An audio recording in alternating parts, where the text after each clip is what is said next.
automated po yung ating growing house, no? So, nagsi-self-fog din siya. Tapos may naka-install din siya ng mga mister. Ang totoo niya, sir, maglalas pa siya mas matagal. So, 6 to 7 months, ganyan. Okay. But dito po, dahil more on sa business side and quality, yes, kami nag-ano lang po hanggang 4 to 4.5 months. Average harvest namin for this growing house and this setup.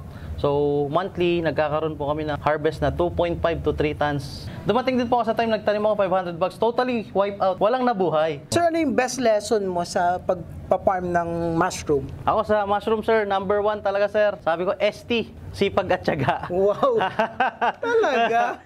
Sa mga nagsisimula po, invest on knowledge po sa pagkakabuti. So, invest in knowledge. At the same time, time na rin talaga. Yes po, yes po. Learnings. Yan yung lagi nating binabanggit sa vlogs natin. No? Yes po. It doesn't matter kung matanda ka na o may edad ka na magsisimula. Yes. Basta ang importante dyan, get the right knowledge, get the right information, then start. Yes po. Now. Yes, yes, sir.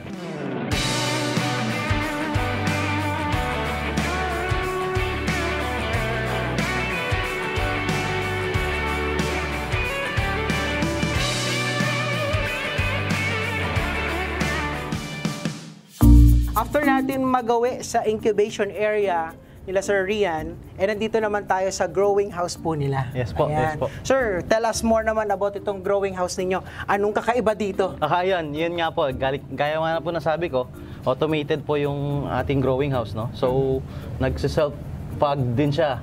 Tapos may naka-install din siya ng mga mister. So, and then aircon and exhaust for airflow. So, lahat po yan naka-timer yan. So, kinakalibrate po namin base po doon sa laki ng growing house. Okay, so ang swerte naman ng mga mushroom na ito. Yes po, yes po.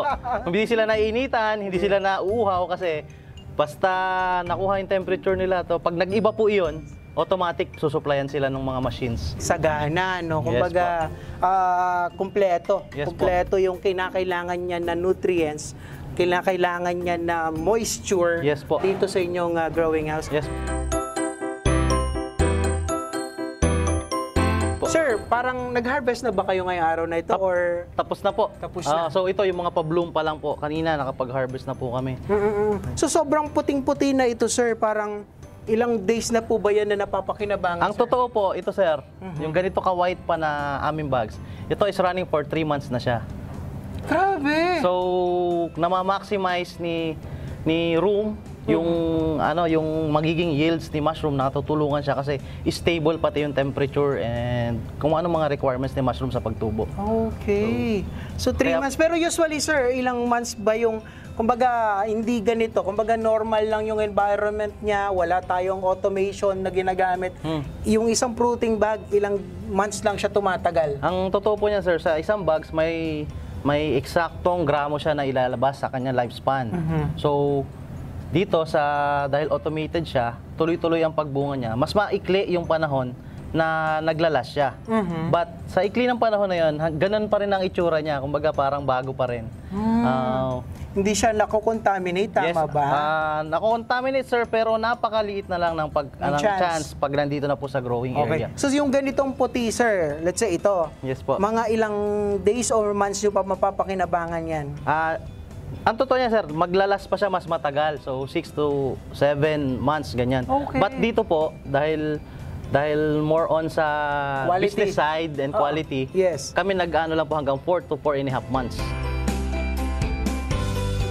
Okay. Then after doon, papalit na po kami ng bags para lagi po kaming merong ganitong quality na bunga. Okay sir, mayroon akong viewer na nagtanong, Yes po. sabi nila, sa mga nagma-mushroom, ano ang ginagawa doon sa mga lipas ng mga fruiting bags? Sa inyo sir, paano nyo dinidispose? Paano yung ginagawa po ninyo? Yan po doon sa hindi ko pala napakita kanina po sa production area. Meron kaming sifting machine.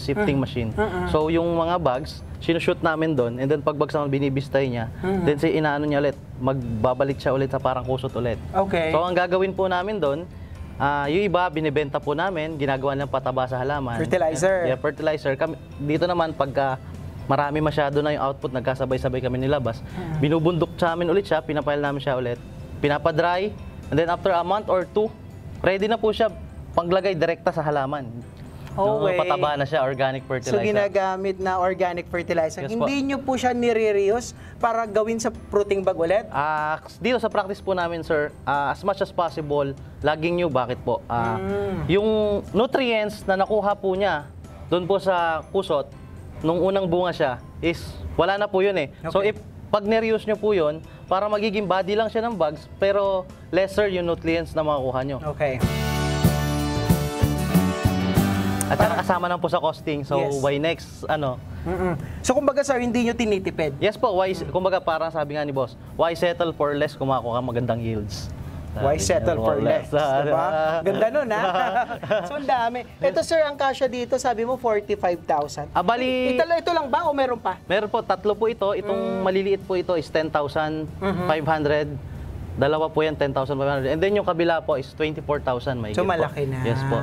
Okay. So, ang ganda, no? So, sabi nga namin kanina, hindi mo naman kailangan ng ganito kaagad yung setup. Yes po. Kung magsisimula ka at may room ka na hindi mo na ginagamit, Yes di ba? po. At kung gusto mong lagyan ng aircon, pwede Yes rin po. kung may kaya. Yes Pero po. kung hindi, edi wag muna. Yes po, Diba? mag-start tayo ng traditional way Yes. habang nag-aaral po. And then, pag decided na po tayo, napapasok tayo sa full business na nung pagkakabuti, so let's start na mag-invest na po ng ano. Yes, sir. Dito naman, ano naman po yung challenges na nai-encounter nyo sa ganitong setup po ninyo? Automated, plus, kakaiba eh. Yes diba? po, yes po. Dito po, una sa advantage po, no, lesser ang insects na mag-i-infest dito sa loob. Okay. So, mas madali namin ma-manage. Ang disadvantage lang po is yung electricity consumption. Pag matagal po siyang inalagaan, kasi syempre, lumalaki na yung bill against dun sa harvest. Okay. So, hindi kami nagpo-prolong ng pag-aalaga. Hanggang sa pinaka-maximum yields niya, dun kami nag-stick. Okay. Then stop na po. The same time, electricity ulit. For example, electric interruption, mamamatay lahat ng machines. Yes. So, Anong ginagawa nyo? babalik tayo sa traditional way, mag-spray din no, until bumalik. But, dito po kasi nag-invest sila sir ng solar panel. So, magkaroon ng electrical problem, meron so nakasupport yung solar. So, 24 hours, 24/7. Kaya, Yes po, available ang kuryente. Yes po, yes po. Ayan. So, yun, sabi nga natin, why settle for less? Apo. Ayan, may kumbaga, may budget eh. Diba? Yes po. May talaga invested for this kind of business dahil alam nila yung return. Yes Kumbaga po. calculated na. Yes po, yes po. So, you are part of this business, right? Yes po. Ayun. So, imagine that, nagsimula lang daw sila sa unang mensahe, di ba? Tapos hanggang nagtiwala Yun po. yung partner niya, yung may-ari po dito sa area na ito. Yes Then, po. hanggang naging partner sila, ngayon, ilang years na kayo dito, sir, na nag-grow? Sa ngayon po, ngayong month po, saktong isang taon na po namin dito. Yes, last year lang po kami lumipat. Yes, sir. And then, awa naman ng Diyos, tuloy-tuloy po at maganda po nagiging takbo ng hanap buhay po. Ayan, sir, magandang ang takbo ng hanap buhay. Baka may tayo dyan, may range tayo, scale, kung how much we earn every month or paano ba? Bibigyan ko na lang kayo, sir, nung average harvest namin for this growing house and this setup. So, monthly, nagkakaroon po kami ng harvest na 2.5 to 3 tons. Monthly po yun sa alaga namin. Okay, tons yun ha, guys, Tons hindi po. kilos. Yes Ilan? 2,500 kilograms. Yes, to 3,000 per month ang Then, magiging. how much do you sell per kilo? Sa farm gate na lang po ulit, sir, 250. Yes. Babaan natin sa mga less natin ang palagay natin 200. Kayo na lang po mag-mat. Okay, do the math na lang, guys. So, yun po yung range nila. So, kung i-compute mo yon, kayo na mag-compute. Magdali mag-compute Yes, yung yes, yes, sir. Apo. kabidyo natin yan. So, meaning, natutuwa si sir, meaning productive, Yes po. meaning positive, at may return. Yes po, yes So, po. sir, ba't yung iba, may nare-receive tayo ng mga comments, feedback, na nagsimula ako sa mushroom, pero bumagsak ako. Hindi ko napatubo ng maayos. Yes. Hindi ako naging successful. How is that, sir? What could you advise? Sa akin po, bilang mushroom grower, ang may advice ko, sa mga nagsisimula po, Invest on knowledge po sa pagkakabuti. Bali, mahirap po kasi, lalong sa social media, marami po lumalabas. Pagka po pinagsama-sama natin yung nababasa na, minsan hindi na po siya yung nagiging tamang solusyon sa mga nagiging problema ng mushroom. Okay. So, for me, naging bala ko, nag-invest ako sa knowledge, nag-aral ako, then ako sa sarili ko, tinry ko yung mga napag-aralan ko sa iba't ibang teachers, then ginrab ko lang po yung mga tama na nakuha ko po na naging applicable kung paano po ako magkabuti. Sige, parang nasa discretion mo pa rin how you absorb those information and knowledge, di Yes. ba? Tapos i-apply mo doon sa gagawin mong negosyo like dito sa mushroom Yes po. farming business. Yes po. So it's not a guarantee naman kasi once na okay, nag-training ako sa ganito. Alam mo na tinuruan agad, ako ng yes. ganito, alam mo na agad. No. Yes, yes. It's an up and down. Yes, at the same Tama? time, iba pa rin po yung doon ka sa nag-aral ka ng theory sa discussion at doon sa Actual. hands-on, yes po. Kasi every area, sir, parang ganito, si A hindi pwede maging si B. So sa area ni A, iba, sa area nito pag in-apply mo, hindi pwede. Kasi hindi pwedeng magkaparehas yung talagang mga kailangan requirement. Kasi kukumpara nila, bakit si ganito, nag-thrive? Bakit ako hindi? Hindi. Parehas lang naman kami. Yes. Mas maayos pa yung setup ko. Yes. Baka may mali. Yes, hindi naman applicable yung application niya doon sa lugar po nila. Oh, sir, bali ito po yung mas malaking growing house po, no, double na size nung kanina.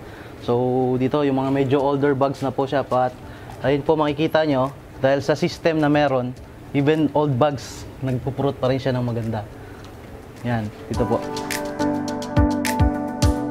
So nakailang harvest na kayo dito, sir? Dito sir, Ngayon.